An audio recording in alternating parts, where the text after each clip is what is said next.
What up, y'all? It's your boy Jacob. I'm glad that you're back here with me. I am feeling a little lonely in these quarantine times, and I'm not really dwelling on it because I'm trying to lean fully into the understanding of what all of this means moving forward. And I'm curious to know what y'all are doing with your quarantine time. I'm not trying to be nosy, but I'm just interested to see what people do when they don't really have anything to do. I know that we are supposed to be working remotely. I personally have to do online school now, and it's a little unbalanced, frazzled, whatever adjective that you want to use. I encourage you to not only do things that you always plan to do in your house or in your home, wherever you live, that you never got around to doing, but I also encourage you to self-reflect in times like these. Spend time with your family. Stay the hell at home. I'm an introvert. I don't like hearing the sound of my own voice. Shout out to my Patreon people. Y'all be getting this a day early. And I appreciate you. You can join for as low as $1 a month. I ain't asking y'all for much. I ain't even asking y'all for anything. But the fact y'all give me money to keep putting out these episodes and y'all are supporting. We're almost at 200 listens across all episodes. If you want to go support, go to my YouTube page or go to my Instagram page. You can find my Patreon there. You can go to either my Instagram page or the podcast's Instagram page. Follow the link tree if you want. If not, that's cool. I ain't gonna hold it against you. Y'all still gonna get these episodes. But you do get bonus episodes and bonus content whenever you do sign on to the Patreon. So, with that being said, let's jump right in to the topics. First, I want to address Tiger King. Now, if you don't know what Tiger King is, it is a limited docuseries, I guess, that's on Netflix, and it is the #1 show that is in the United States right now. I am going to spoil it if you haven't seen it. This is clickbait right here, or listen bait. Skip past this part because I'm going to talk about it. Because I don't know what the heck happened. I don't know how to explain the show to somebody and entice them to go watch it based on what happened in the show. My best explanation, there were 2 to 3 people who ran this not even underground, but they ran a tiger breeding circle. It was basically like the mafia, but with big cats. And throughout this whole show, I'm trying to pick apart what blew my mind the most, because they brought in somebody who was selling drugs in Florida. And that was not even the highlight of the show, because this man was breeding tigers, breeding ligers, breeding lions, selling them for $4,000, $5,000, $6,000 in Oklahoma. And not only was he doing that, but he was a gay Republican who ran for president and then senator of Oklahoma, who got sent to jail for trying to murder someone that wasn't even in his state. You cannot make this up. If you haven't watched it, please go watch it. Joe Exotic, I will continue to make fun of that man because let me tell you something. It was nothing but pure entertainment watching this whole show. I finished it in 2 days. I think it's 7 or 8 episodes, and they're all about an hour long. I ain't got nothing but time. I know y'all do too. he hate. I have never seen anybody else hate a person as much as Joe Exotic hated Carol Baskin. And he got me thinking about, like, man, I don't know. So the fact that Joe is in Oklahoma and Carol is in Florida, how do you have a feud that crosses like 5 states? And it wasn't like, oh, I hate you too, we're gonna go our separate ways. No, lifelong hatred. This man sent snakes to her mailbox as a birthday gift because he was tired of her, insert cuss word here. And Carol, on the other hand, she was doing the exact same thing that Joe was doing, and her animals most of the time were in just as bad, if not worse, condition than Joe's. Joe was feeding them tigers expired Walmart lunch meat. Ugh, it just makes my skin crawl. Expired Walmart lunch meat. Carol had cages that were too small for all of these lions and tigers. She just made it look a little bit prettier, and she didn't pay her employees. Not to mention the big thing that everybody's talking about. She killed her husband. Yeah, I said it. Yeah, I believe it. I believe that she killed her husband. Her first husband. She sent that man into the tiger cage because there's no explanation. People don't just go missing, He had a plan to leave. He told the lawyer he was getting ready to leave. What sold it for me that she killed him, and I think that they're going to arrest her soon, mark my words, whenever this comes out. Patreon people today, regular people, April 2nd. They're going to catch her. She went to a lawyer and had his will rewritten. And the lawyer straight up said, whenever it talked about, when in the will, when it got to the part about him dying, it said death or disappearance. It cut to the lawyer and he said, I've never seen disappearance in a will. And that was that. And I started busting out laughing. I was like, you cannot tell me that this man disappears. Like 2-3 months later, she goes, gets his will, rewrites it for him. How do you rewrite a will for a dead person? And inserts disappears right after the word death? Nah, bro, that ain't it. That ain't it. She definitely killed that man. I don't know if she fed him to the tiger. His van being drove to and the place where private jets and everything take off. I don't know what it's called. Or the word is escaping me right now. He drove his van over there and just abandoned it, and then the police brought it back to him and Carol's house. Nah, that ain't it. And then this woman has the audacity to marry somebody else, and that man had no questions. White people, I need answers, because that man, he knows what happened to Carol's first husband, because that was his animal sanctuary. My guess is that he was doing something with the sanctuary that she didn't like, and she had to get rid of him. And they were fighting a lot. When it cut to his daughter, his mom, and his ex-wife, and they all agreed, they all on the people's side, saying that Carol definitely killed her husband. That is one thing Joe Exotic was definitely right about. Carol, I'm not going to call you out your name. Joe has done it enough.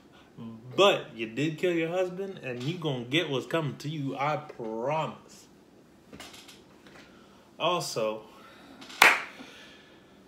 rest in peace to Travis Maldonado. I think I said that right. But all these like I said before, Joe was gay. I believe wholeheartedly that Joe is gay, but I don't believe that the people that he was with were gay, because the first dude, forgot his name, he talked about how he was sleeping with the secretary behind Joe's back, and then Travis, the one who killed himself, he was never around. They introduced him. They showed him riding dirt bikes, shooting guns, and smoking weed. That's it. It's like Joe said, hey, I'm gay. I know you're not gay, but I'll pay you $110 a month and all the meth you can smoke. And they was just like, all right. And I think it was because they were a little bit younger, because all the kids that he were with were like in the 19 to like 23 or 24 range, I think. And it's like I think it was like a preying on their minds type of thing. But let me tell you, I cannot make this up. You can't make this up. Whoever shot all of this, God bless you, because this is the type of entertainment we needed. We needed some Joe Exotic. And that man fell so deep in the hole with Carol that she was asking for, basically she wanted his animal sanctuary. That's what I think. And then this guy Jeff comes in and basically buys Joe Exotic's animal sanctuary and makes it his own. And he's a sleazeball too.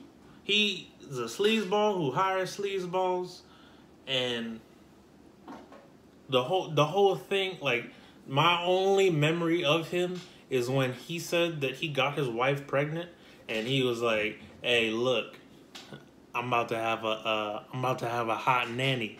Like, who the hell says that? My mind can't be wrapped around it. Last thing I'm gonna say about Tiger King, Joe, you're not getting out of jail, and Carol, you definitely fed your husband to them tigers. There's no way around it. On another note, something else that I've watched during these quarantines is Ozarks and On My Block. Now, Netflix is doing great. If you have the opportunity or the money to invest in Netflix or Zoom, I suggest you do so, because let me tell you, both of them going to skyrocket until all this stuff is over. And I've already made $100. I think, I haven't checked it today, but I've already made $100 on each company. Just a little, get your beak wet on that one. Now I'm gonna jump into Ozarks. Hear me when I say this. I want to be the first one to say it. I already said it on my Instagram. I didn't watch Breaking Bad whenever it first came out, but in my opinion, I would say Breaking Bad, with like the whole story, the cast, the characters, the best TV show of all time. Better than The Office. The only one that I would say is a close second to it would be Sons of Anarchy, but the reason I don't put Sons of Anarchy over Breaking Bad is because there's a lot of violence, there's a lot of blood, guns, stuff like that within Sons of Anarchy, and I can get how it can turn some people off. But Breaking Bad, definitely the greatest show of all time. It told a complete story, and it didn't give you a lot of fluff. It didn't, whenever you watch Breaking Bad, it leads you into it with Walt's character. It shows you who he's becoming, who he's trying to be. And at the end of it, he dies, but you knew it was bound to happen sometime. And what I feel with Ozarks is that they're taking the same format from Breaking Bad and they are applying it to Jason Bateman, who is doing a fantastic job. This man can do no wrong in my eyes. And Laura Linney and Julia Garner, they both deserve. Laura Linney plays Wendy Bird. Julia Gardner plays Ruth. Jason Bateman plays Marty Bird. They should all receive Oscars because their acting in this, it has me forgetting that I'm watching TV, especially Ruth. Ruth be laying it down on the table. Now, I know she cusses a lot, but with that southern accent, there's no way that they could like recreate this because it's forming a Breaking Bad-esque type of show, because Breaking Bad had the scenario of a man who is put in a situation that he didn't ask for, that wants to support his family, whose wife cheats on him, and then he has to go about making money in an illegitimate way, but also include his family in all of his illegitimate decisions. Not only that, this season they added the element of that was in Breaking Bad. I think it's an element of inclusivity, and I'm really happy that they chose to go this way with it, because in Breaking Bad they gave an actor a chance who had cerebral palsy or cerebral palsy. Try saying that 5 times fast. Cerebral palsy. They gave him a chance because he actually has cerebral palsy in life. I'm talking about Walter Jr. in Breaking Bad. In Ozarks, they just introduced Wendy Bird's brother, Ben, who is bipolar. And I thought it was an excellent display of someone being bipolar. I've met plenty of people in my life, and he also deserves an Oscar for best TV show series or best drama series. Whatever the Oscar is, them 4 people need to definitely get it, because, excuse me, there is no substitute for the story that they are creating. And it's beautiful watching it like play out. Also, I think it was the 3rd season in Breaking Bad whenever Walt and Jesse went to go meet Tuco, and that's when the cartel got involved, and they met Hector Salamanca, and they also met Gus Fring. Giancarlo Esposito, one of my top 10 actors. I love that man. Side note, sorry. But this episode, now that they involve the Mexican cartel because of Jeanette McTeer, I forget what her name is in the show. Helen. She plays Helen in the show. She's the end to the cartel. So she's playing that Tuco type character in Ozarks. And when I tell you, I was on the edge of my seat. I'm not gonna give any spoilers away.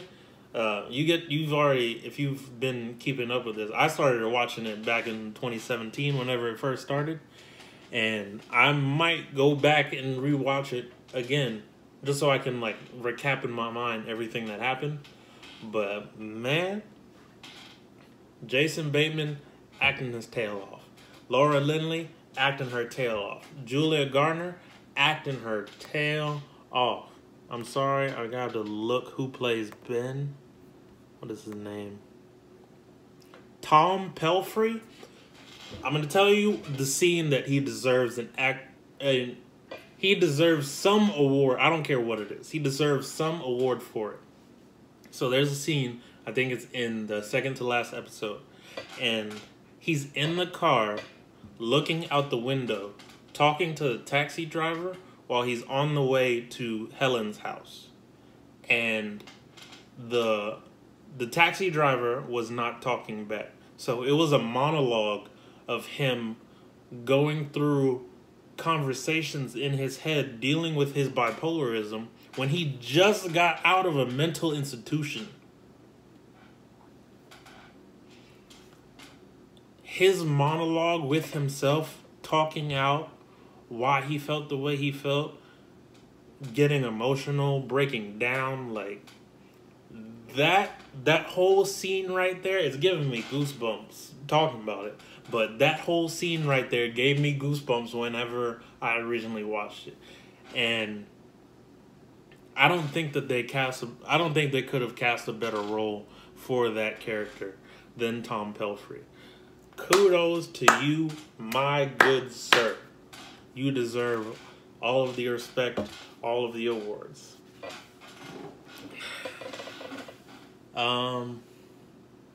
There's no real transition into this. I wanted to encourage everyone to take some time out of your day.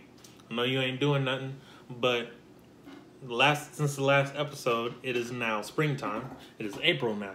I encourage everyone to go outside. You don't have to go somewhere, but just go outside, go for a walk.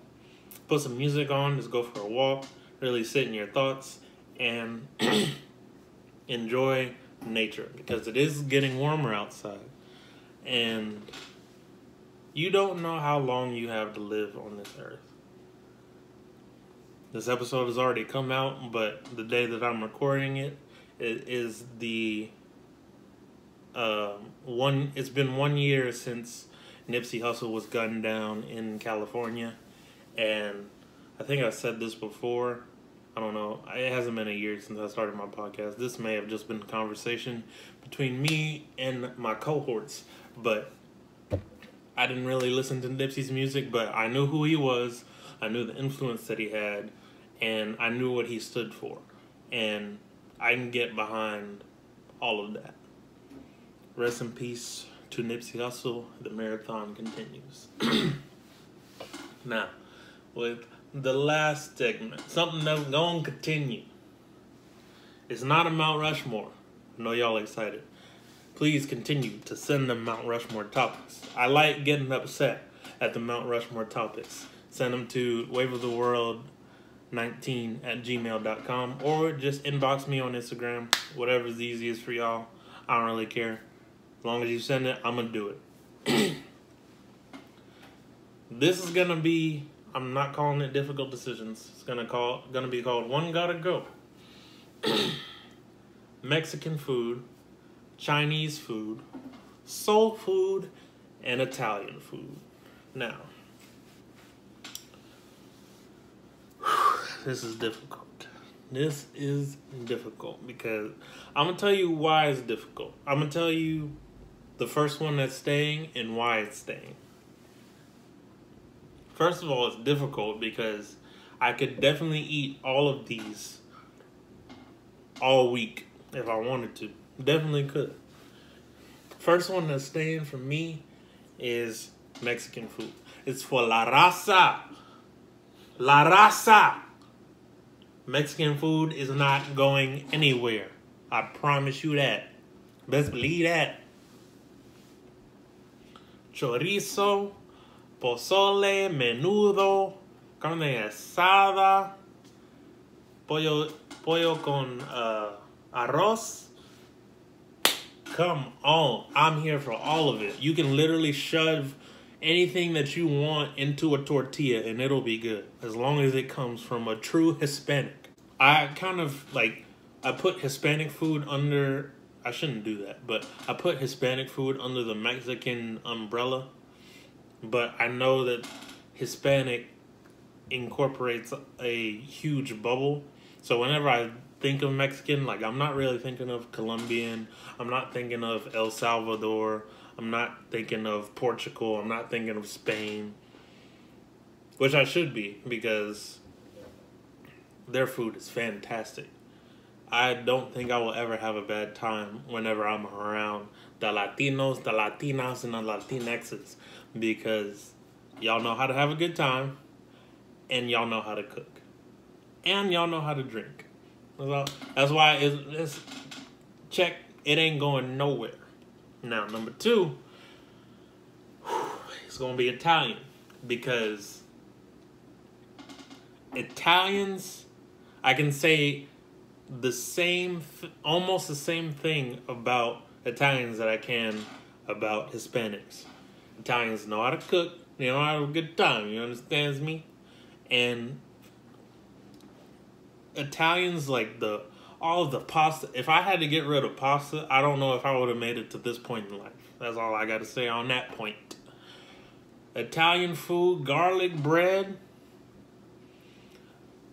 fettuccine alfredo, lasagna, spaghetti and meatballs, pizza. I rest my case with the pizza. I should have said pizza first. Now, it's going to be between Chinese food and soul food that I have to get rid of.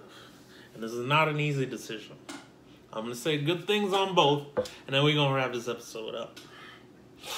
Chinese food. Not to be confused with Japanese food. Japanese is more like the, Hakko style box food. It's more formal, like you don't wear shoes in the house. It's more intimate, like you're not really loud whenever you're going out. Chinese food's more like buffet, family oriented. Orange chicken. Let me tell you something. If they find a way to put orange chicken in the taco, y'all ain't gonna see me till November. Now, soul food. Collard greens with the bacon in it. Macaroni and cheese. Yams. Ham. I'm gonna tell you why this is hard, because I consider my mother's mac and cheese soul food. She only makes it during Thanksgiving and Christmas. When I tell you that I will go to war over this woman's mac and cheese, she literally makes 3 pans of it. And the pans are about that deep because I have 2 brothers. I also have a father. I also have a sister. I also have a nephew. I also have a niece. Thank God that they're vegan, because we will kill this. I would take one of these home by myself, and if Thanksgiving is on a Thursday, this mac and cheese will be gone on Monday. I promise you. Big facts, no cap. But with all that being said about the lovely mac and cheese, baby girl, soul food, I can't have you. You gotta go. Chinese food, bring it on. Lo mein, fried rice, brown rice, broccoli beef, egg rolls, spring rolls. I'm here for all of it. I'm here for all of it. And you can't tell me otherwise, suckers. Now, I would like to leave this episode on a positive note, since we're all quarantined up. I would like to reflect back on the episode. I know I talked a lot about Tiger King, Breaking Bad, Ozarks, all of that.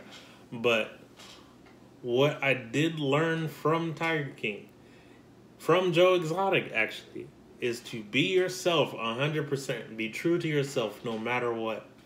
Don't let anybody tell you anything different. Be yourself, and things will work out as long as you're, sane. And step outside. Take a deep breath of fresh air. Maybe go for a walk, go for a run, listen to some music. Do something that you've never thought about doing in these quarantine times. Thank you for listening. If you're listening on Apple Podcasts, please rate and review. If you're listening on Spotify or a Google Podcast, or just watching this on YouTube, share with your friends. Get some more people into the mix. We can have longer conversations. And let's continue to chop it up. I love y'all, and I thank y'all. Bye. Thanks for listening. I appreciate all of your support. If you enjoyed this episode, please like, share, and subscribe. You can find me here at Wave of the World Podcast on YouTube. You can also find me on any podcast platform. If you have any questions, thoughts, or suggestions, please send them to waveoftheworld19@gmail.com. And this beat is provided by Terminal Beats.